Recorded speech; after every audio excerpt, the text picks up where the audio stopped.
You guys, we fermented pickles so many times together, I can't even tell you. I'm going to do a super quick ferment on just these few small cucumbers I have, and I'm just going to use this quart Cur canning jar and stuff that you have around the house already. This is going to be a really fast overview. If you want step-by-step details, check out the link below. I have an excruciatingly long video on how to do this.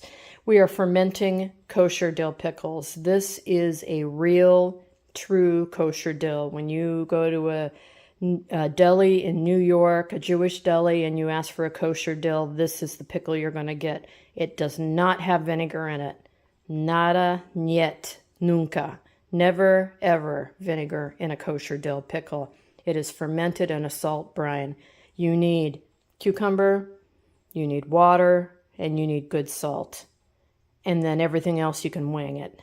So today we're going to use home-picked cucumbers that I just picked this morning, and I cut off the blossom end and the stem end. The blossom end has an enzyme in it that will start the deterioration of your cucumber fairly quickly, so you want to cut that off so the pickle lasts longer. It will be crisper. I'm using garlic. This is garlic I grew at home. This is a big garlic round. If you have no idea what I'm talking about, let me know and I will explain it in further detail. These are the spices I'm choosing to use: crushed red pepper, mustard seed, celery seed, black pepper, and I'm going to go grab some bay off my outdoor tree. All right, here is my bay, and of course my dill is not ready yet, so I have some dill weed from Dina and DeLuca. They make wonderful spices, but they're expensive as hell. All right, so this is what we're going to do. We need to do this by weight. Do not, please do not ever say a quart equals this much salt, because you don't know how many cucumbers you have in there. You don't know how much water there is in there. You got less cucumbers, you got more water. You got more cucumbers, you got less water. Don't do it by volume. Always do it by weight. That's how people do it. I mean, the real people do it. So I've got a scale here. I'm doing weighing in grams. I know I'm in the United States. I know it's the empirical system. However, grams are more accurate. So let's zero this out. All right, so we zeroed it out. Now what we're going to do is put all the stuff in here, and pretty much in any order right now, because all I want to do is figure out how much all this stuff weighs, including the water. And that's how we figure out how much salt we put in. So I'm just shoving willy-nilly. I obviously don't have enough cucumbers to fill up this whole thing. That's okay. And now I'm going to throw some of these spices in, and you'll see me do that in a second.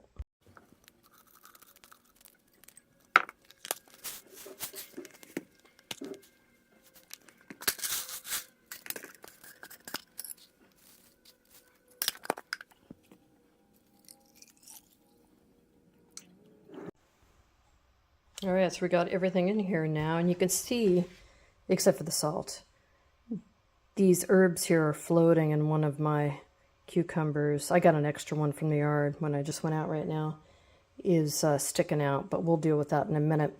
So right now what I want to do is add the salt. You could do this in a separate container, shake it up and bring it back. Add the salt, and then I'm going to, you can put on any kind of a lid and shake it up. So I'm going to put that on and this on and give it a good shakety shake. This will start out a little cloudy. It'll settle out, but then when the fermenting starts, it will get more cloudy. All right, so that looks pretty good to me. Now, some people use fancy stuff for their fermenting. They use these water locks. They use these fancy lids that have like a check valve that go one way. I like my ferments to have kind of an effervescent flavor, so I actually prefer to keep a top on and then burp it every day or a couple times a day.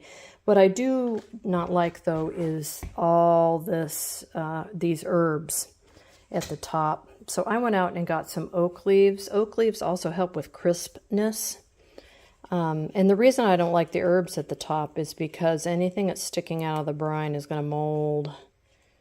And we don't want mold.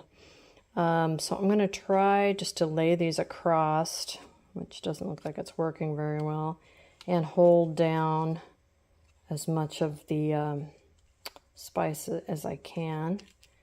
And I'll just keep a really good eye on it. Chances are I'm going to need to come through and scrape off some of these herbs before they mold. Now I do want, like I said, everything to stay under the water, so I need a weight. I happen to have these glass weights that I can put on here. Of course it's made for fermenting, but now I can't get that lid on. I do also like to use a canning jar. The 4-ounce jars fit in here perfectly if you can shove them down in there. But you could do that. You could use a small plate. You can use rocks. You can pretty much use whatever you want. I'm going to rework this jar though so I can get this in here and get this particular lid back on. So just give me a sec. All right, so what I did is I just shoved that extra cucumber I put in there all the way in, and it worked pretty well. This is going to overflow now, which is why we have an extra container here. Also, while it ferments, it's going to overflow even more. Hey, maybe I'll get rid of some of those spices that way. So I want this all the way in. And I do have quite a bit less floating now. I'm going to put this on. And for now, I'm going to save this in case I lose too much brine, and then I can add it back in and top it off. So I have that on pretty tight. If you're doing this for the first time, I would leave it a little loose so that top can move in there and it can burp on its own. I'm going to leave it a little tight because I do want it to get effervescent. So now how long does it take? It depends on how warm your house is. It depends on how big your cucumbers are. It depends on what kind of salt you used. It depends. A week. Start tasting in a week. We'll come back and you can, well, actually we won't because that's in the other video. You'd be able to see bubbles and such coming up. So if you want a step-by-step, go look at the other video. This was supposed to be a quick overview that got a little out of hand. But so that's basically how you do it. And you start tasting and then you decide when you think it's done. If you want a full sour, half sour, etc. And once you think it's done, put it in the fridge and it will slow the fermentation down a great deal. It won't stop it, but it will slow it down and then you can just eat it. In my experience, home fermented goods will last well over a year in refrigeration. That should work for you as well, but you know, you do you and I'll do me. So that's how you do it. If you want, again, like I said, a step-by-step and to see what it looks like every step of the way, check out that other video. So anyway, kosher dill pickle in process.